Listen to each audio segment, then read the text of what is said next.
So troubling times in Grey Lynn tonight. As you will have heard earlier, they found a fruit fly.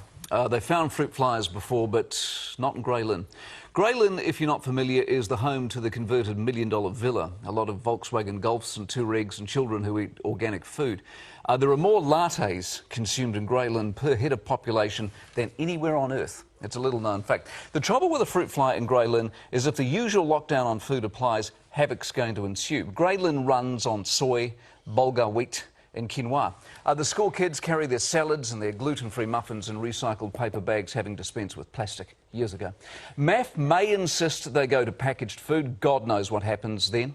And that's before we get to the ban on composting. Don't even mention the ban on composting in Grey Lynn. The fruit in the area is grown in small terracotta pots with manicured mondo grass around the edges. The fruit fly will almost certainly have been attracted by a small citrus planting or perhaps a pomegranate tree. Most of these are topiary. Once again, if that fruit is disposed of, one can only imagine the upset. The upside is half the media live in Grey Lynn and surrounding districts, so we can be assured of blanket coverage on this. Welcome back. So we're into our Grey Lynn, the saga part 2. Anyone that saw... Well, amazingly well. It depends how you look at it. Last night, Mike's final comments around the fruit fly scare in Grey Lynn. A lot of you Facebooked us. In fact, 140,000 people in total now. I just want to read you a few of them. Most people actually were in support of you mocking Grey Lynn. Well, of course they were. Why wouldn't they be? Matt Borrows, not so much.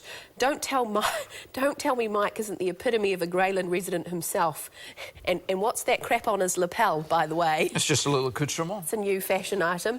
Lani Lopez says, obviously a Grey Lynn resident, it's true, I feel so ashamed. Wayne Hutchison, great to see a graduate of a Decile 2 public school in Christchurch can still poke fun at Auckland and himself. Exactly. And Millie Tabak, that's just like the manicured ivy candelabras I dropped off at his house. So basically what people are saying is how a guy who is from, let's be honest, a very nice suburb in Auckland is taking the mickey out of Grey Lynners.